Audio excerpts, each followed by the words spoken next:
Thanks, Heidi and everyone else for organising the last couple of days. It's been fantastic. As Emmy said, I've been working in this area for the best part of 30 years, and it's great to see so many people interested in this part of the world. As we're an ASX listed company, hang on, what's going on? We have a disclaimer. My talk's a combination of work that we've done, which has been reported to the ASX, and obviously a lot of work done by different agencies like GSWA, Geoscience Australia and CSIRO. So bear that in mind. So we are working, we've got two sorts of projects in Miramar. We've got a number of gold projects down around Kalgoorlie. They're sort of our bread and butter projects, if you like. But because of my interest in this Gascoyne area, you know, we've got a few projects which we sort of refer to as our high risk but high reward projects. We think, you know, the Capricorn origin as a whole, you know, very underexplored, but got potential for lots of different deposit styles. And, you know, there's about 4 or 5 just on this slide alone. Starting from the north, we've got a project where we're looking for ICG mineralisation underneath the shallow Northern Carnarvon Basin related to a Mirari sweet granite. We've got a heavy mineral sands project near Carnarvon where we're right at the mouth of the Gascoyne River, and there's rare earth minerals in that.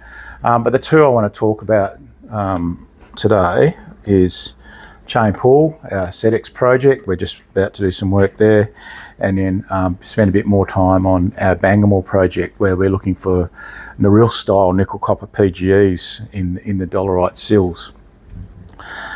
So Chain Pool, SEDEX project. This is a photo of the Joy Helen workings. There's some little pits there and a couple of nice samples down in the front there. Just some sort of basic to set the scene. We're looking for SEDEX mineralisation up there. You know, these deposits can be big, they can be really big, and they can be really, really big. So we think that there's really good opportunity in the Bangemall to find one of these sort of deposits. They're forming clastic rocks in intercontinental rifts adjacent to these major growth faults, and you can see a sort of model there where they've got this nice big growth fault on the edge of the basin.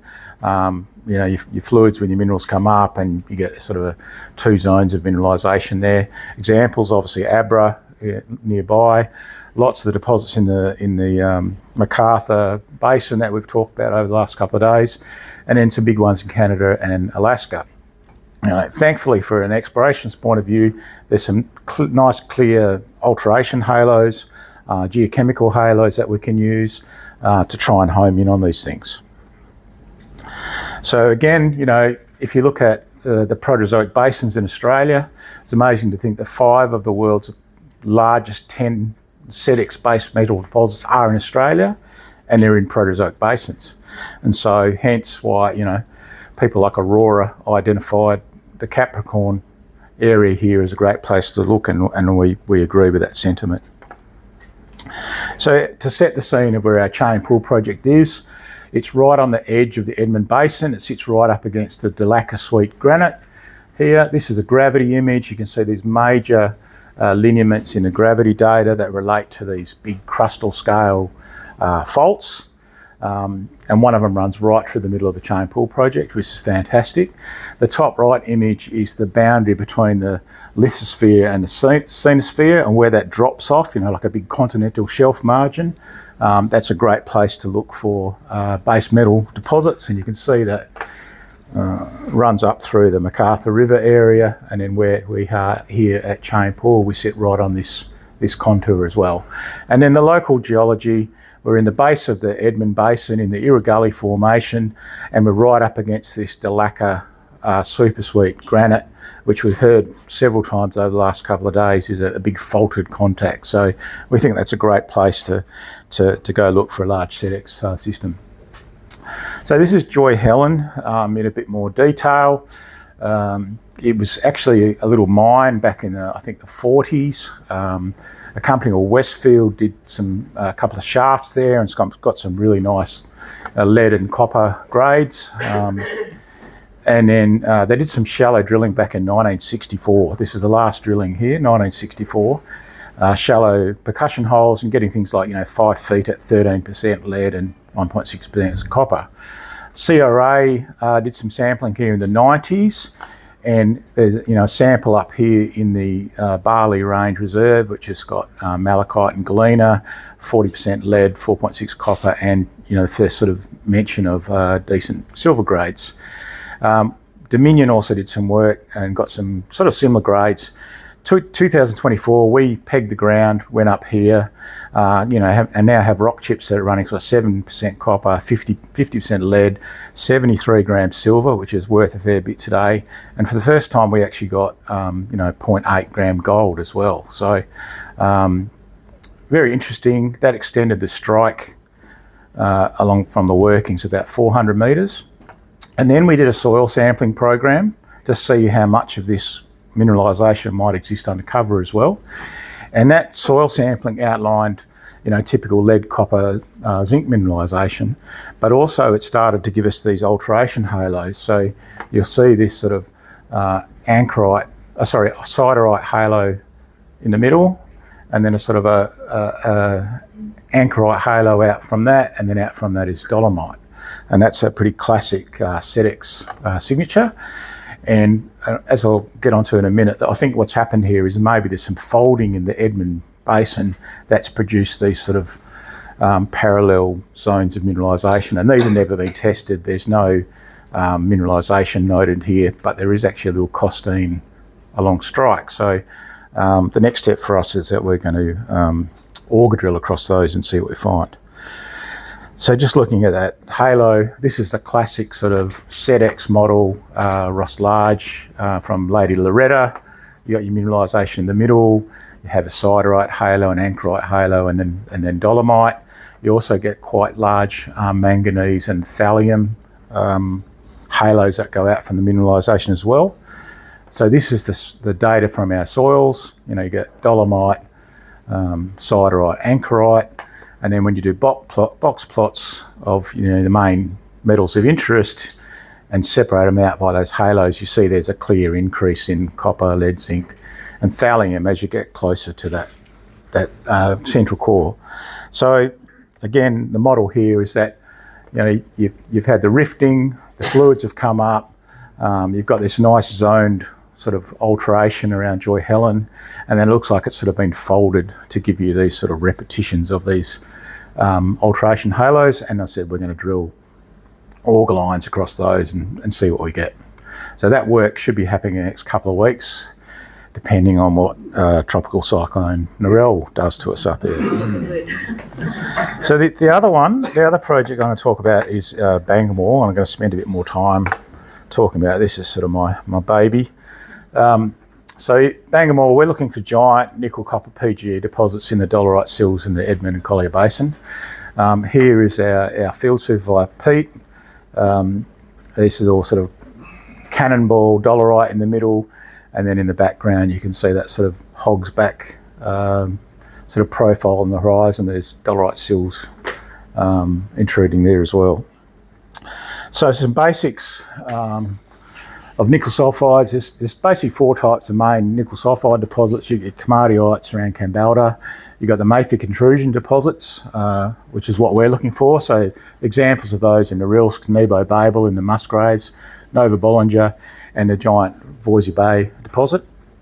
You've got the layered intrusions like Bushveld and Duluth, and in Sudbury, the freak that got hit by an asteroid and formed a huge big series of deposits there. They form at current and ancient craton margins, and the age ranges go from the Archean right through to the Triassic.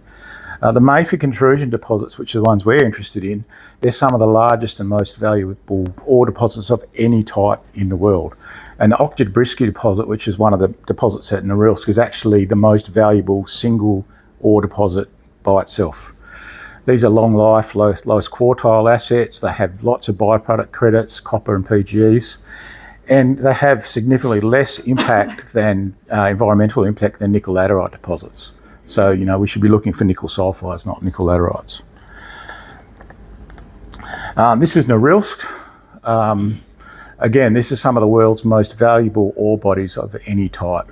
They were formed by the intrusion of dolerites related to the Siberian traps into these sedimentary basins. They differentiated mafic sills. They were little known outside Russia until the sort of fall of the Soviet Union. And from a paleontology point of view, they're very interesting because the eruption of these sills and basalts actually caused the Permo-Triassic mass extinction event, so the biggest mass extinction event in the world.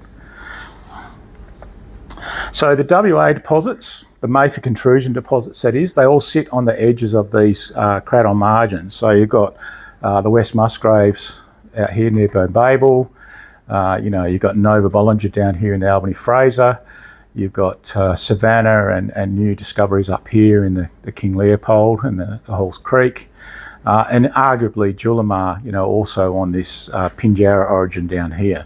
So we're sitting here in the Capricorn origin, and we think this is a great place to look. GSWA, Geoscience Australia, and CSIRO all sort of recognise the opportunity to have this sort of style of mineralisation in the Bangemall.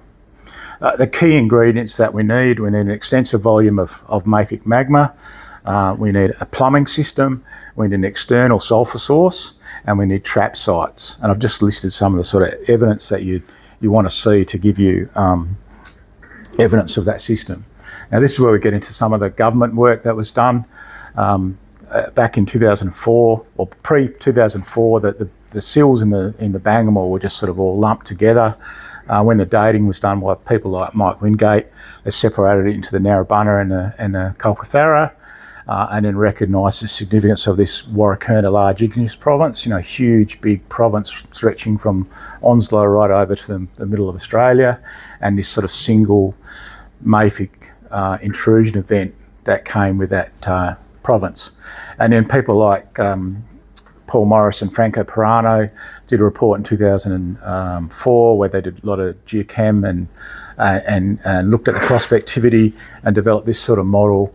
This is like a long section model from basically the Bangemall right out to the Musgraves, showing you the deposit types that they thought you could get with those sills. So obviously we're out here in the Bangemall looking at the sills. One thing, when we look at the stratigraphic sections through the Edmund and Collier, the sills are always sort of shown as a single event here and a single event here. But that's a bit misleading. Obviously, they're not sedimentary units that have been laid down at a particular time. They're intrusions that have come up. So it's worth just sort of explaining what we've got in the Bangemall. So here's our Edmund Basin, pretty simple. 1465, you had the Narrabunna dolerites that intruded up into the Edmund Basin, and you get this series of like dike sill sort of effect. These probably have lower prospectivity. Then you've got the deposition of the Collier Basin on top. Then at 1070, you've got your Warrakurna event, and you've got your intrusion of your Kolkathara. So they obviously intrude through the Edmund into the Collier, and that's important. And then later on, you've got your Mundine Well dolerites, which intrude through everything and come up, and predominantly are dikes. And they have potential too, because that's the Money intrusion and Mangaroon as well. And I've got some samples of all these rocks later on. So we've got our mafic magma. Do we have a plumbing system? Yes, we've already talked about that. We've got these multiple, faults that come from the Moho up into the basin. So that's your conduit for intrusion of your magma. Do you have an external sulphur source? Yes. Interestingly, at Norilsk, the main external sulphur source is anhydrite, so evaporites. So, in the Edmund and Collier Basin, we've got, two types of sulphur. We've got pyritic siltstones to give us sulphides, but probably more important, stromatolites. As a sulfate, yeah, right. So the sulfates, the evaporites are really important because and you've got evaporite units down here in that sort of middle part of the Edmund Basin. So the Kolkathara has intruded through and assimilated sulfides and sulfates, and I'll explain more in a minute. Just quickly, this is the model. This is a really sort of rough model of what Norilsk looks like, and I've applied it to the Bangemall. Your magma comes up. Your magma comes up and it's got nickel, copper and PGEs in it. It intrudes through some units that have got sulphur, so it starts to assimilate sulphur. When it gets too much and it can't take anymore, it drops out sulphur. But the key is you need a deposition site. So you need to see cumulates to actually, you need to see differentiation to be able to form a deposit.